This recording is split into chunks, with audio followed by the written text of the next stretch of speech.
हमारे YouTube channel पर आप सभी का स्वागत है। जो भी हमको इस वीडियो में देख रहे हो सभी को हमारी तरफ से जय श्री कृष्णा। आज हम श्रीमद् भागवत गीता का 7वां अध्याय पढ़ेंगे, तो आप सभी हमसे जुड़े रहिए और हमारा वीडियो देखिए। 7वां अध्याय। भगवान श्री कृष्ण बोले, हे पार्थ, मुझ में मन लगा करके मेरी ही आश्रय होकर योगाभ्यास करते हुए मेरे स्वरूप का संशय रहित पूर्ण ज्ञान होगा। जो सुनो, जो सो ज्ञान मैं तेरे ताई कहता हूँ। हे अर्जुन, इसे जानकर फिर जानने योग कुछ भी नहीं रहता है। इस दुनिया में कोई एक ही बिरला पुरुष ऐसा होता है जो विरक्त होता है। जितने भी विरक्त होते हैं उनमें से कोई भी एक मुक्ति पद को प्राप्त होता है, और जितने भी मुक्त होते हैं उनमें से कोई भी एक ही बिरला मेरी महिमा के ज्ञान को पहचानता है। अतः मैं तुझे अपनी महिमा बताता हूँ। हे अर्जुन, पृथ्वी, जल, अग्नि, वायु, आकाश, मन, बुद्धि और अहंकार, यह 8 प्रकार की मेरी प्रकृति है। इस प्रकृति को यानी अपराचेतन अर्थात जड़ कहते हैं। हे महाभाव, इससे दूसरी प्रकृति चेतन है जिसने संपूर्ण जगत धारण किया है। इन्हीं दोनों प्रकृतियों से सब प्राणी मात्र उत्पन्न होते हैं। ऐसा जानो, यह प्रकृतियाँ हमसे ही उत्पन्न हुई है। इस प्रकार जगत की उत्पत्ति और प्रलय का कारण मैं ही हूँ। हे धनंजय, धागों में जिस प्रकार मणि पिरोई जाती है उसी भांति यह संसार मुझ में ही गुथा हुआ है। मुझसे परे और कुछ भी नहीं है। हे कुंती पुत्र, जल में रस में ही हूँ, चंद्रमा और सूर्य में प्रभावी मैं ही हूँ। मैं सब वेदों में प्रणव हूँ, आकाश में शब्द तथा पौरुषों में पौरस मैं ही हूँ। हे अर्जुन, पृथ्वी में सुगंध और अग्नि में तेज मैं हूँ। हे पार्थ, संपूर्ण प्राणियों में सनातन बीज रूप मुझको ही जान। बुद्धिमानों में बुद्धि रूप और तेजस्वियों में तेज में हूँ। हे अर्जुन, काम और रोग रहित बलवान पुरुषों में धर्म के विरुद्ध न जानने वाला कर्म मैं ही हूँ। जितने भी सात्विक, राजस और तामस पदार्थ हैं वे सब मुझसे ही उत्पन्न हुए, परंतु उनमें मैं नहीं रहता हूँ। यह सब मुझ में है।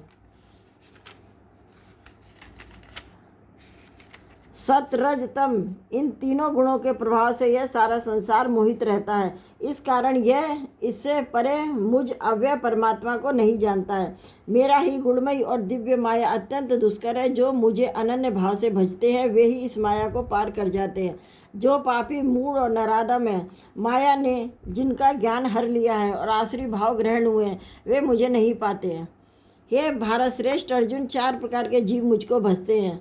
दुखिया, जिज्ञासु, ऐश्वर्य की कामना करने वाला और ज्ञानी। जिनमें मुझे सदा एकाग्रचित्त और केवल मेरी भक्ति करने वाले ज्ञानी श्रेष्ठ लगते हैं, क्योंकि मैं ज्ञानी को अत्यंत प्रिय हूँ। किंतु जो दुखिया आदि मुझसे सिमरते हैं इनसे भी बुरा न जान, वे भी बड़े उदार और श्रेष्ठ है, किंतु ज्ञानी तो मेरी आत्मा है। इन ज्ञानियों ने केवल मेरे चरणों के साथ दृढ़ निश्चय बांधा है और इन्होंने मुझे ही अपना ठाकुर और ईश्वर माना है। हे अर्जुन, कई जन्मों की साधना के बाद इनकी बुद्धि निर्मल होती है, तब वे मुझे जानने योग्य ज्ञान प्राप्त करते। वह ज्ञान कैसा है, अब सुन। यह सुन, जो सब जगत को वासुदेवाय समझते हैं उन्हें सब प्राणियों में मैं वासुदेव नजर आता हूँ।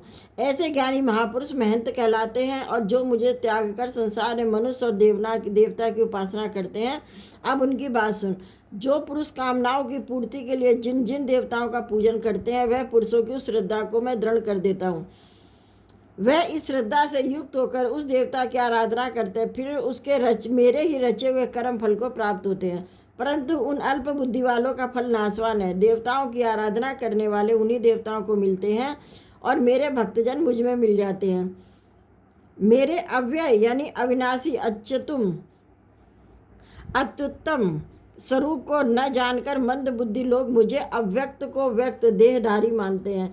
मैं योग माया से आच्छादित होने के कारण सबको नहीं दिखता हूँ। उसी से मूढ़ लोग अनादि तथा विनाशी मुझको नहीं जानते। हे अर्जुन, मैं भूत, भविष्य और वर्तमान के सब प्राणियों को जानता हूँ, पर मुझे कोई नहीं जानता। हे भारत, यह परंतप इच्छा और द्वेष से उत्पन्न होने वाले सुख, दुख आदि द्वंद्वों के मोह से जगत के सभी प्राणी भ्रम में फंस जाते हैं। जिन पुण्य आत्माओं के पाप नष्ट हो गए हैं वे पुरुष द्वंद्व के मोह से छूटकर दृढ़ निश्चय करके मेरी भक्ति करते हैं, और जो मेरा आश्रय लेकर जन्म मरण के दुख दूर करने का अर्थ प्रयत्न करते हैं वह पुरुष ब्रह्म, आत्मज्ञान और संपूर्ण ज्ञान को जानते हैं। जो अधिभूत, अधिदेव और अधियज्ञ हैं, इन सब में व्यापक मुझे जान पाते हैं। वे समाधिष्ट पुरुष मरण काल में मुझको जानते हैं। इति श्रीमद् भागवत गीता सूपनिषदसु विद्यायाम योग शास्त्रे श्री कृष्ण अर्जुन संवादे ज्ञान विज्ञान योगो नाम 7वां अध्याय। 7 अध्याय समाप्त हो चुके। अब हम 7वें अध्याय का महात्म पढ़ेंगे। श्री नारायण जी बोले, हे लक्ष्मी, अब 7वें अध्याय का महात्म सुनो। पटेल नामक एक नगर में शंकुकर्ण नाम का एक वैश्य रहता था। व्यापार करने को वह नगर से बाहर यहाँ वहाँ जाता रहता था। एक बार उसे रास्ते में एक सांप ने डस लिया। वह मर गया और उसके साथी उसका दाह संस्कार करके आगे बढ़ गए। जब वे पलट कर वापस अपने नगर में आए तो उस वैश्य के पुत्र ने पूछा, मेरा बाप शंकुकर्ण कहाँ है? तब उन व्यापारियों ने बताया कि उसे एक सर्प ने डसा था जिससे वह मर गया, और यह सब पदार्थ जो तेरे पिता का है वह सब तू ले ले। इस प्रकार उसका धन उसे देकर पिता की गति करने को कहा। पुत्र ने सब हाल सुनकर कहा कि जिस सर्प ने मेरे पिता को काटा मैं उसको मारूंगा। उन व्यापारियों से कहा, बैठ और मुझे बताओ जहाँ मेरा पिता शंकुकर्ण मरा है। व्यापारियों ने उसे वहाँ ले जाकर खड़ा किया। देखा तो वहाँ एक बांबी है जिसे वह कुदाल से खोदने लगा। जब छेद बड़ा हुआ तो वहाँ एक सर्प निकला। सर्प बोला, तू कौन है और मेरा घर क्यों खोदता है? उस बालक ने कहा, मैं शंकुकर्ण का पुत्र हूँ। जिस सर्प ने मेरे पिता को मारा मैं उसे मारूंगा।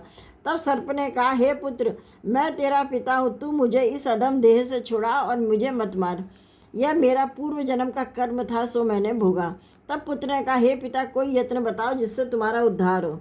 तब उस सर्प ने कहा, हे पुत्र, किसी गीता पाठी ब्राह्मण के घर में भोजन कराओ और उसकी सेवा करो तो उसके आशीर्वाद से मेरा कल्याण होगा।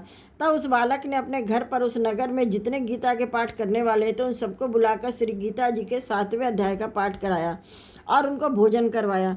तब उन ब्राह्मणों ने आशीर्वाद दिया। तब वैसे तत्काल उस अधम देह से छूटकर देवदेही को प्राकर विमान पर चढ़कर आकाश मार्ग को जाता हुआ अपने पुत्र को धन्य धन्य कहता हुआ बैकुंठ धाम को प्राप्त हुआ। बोलो सच्चिदानंद भगवान की जय।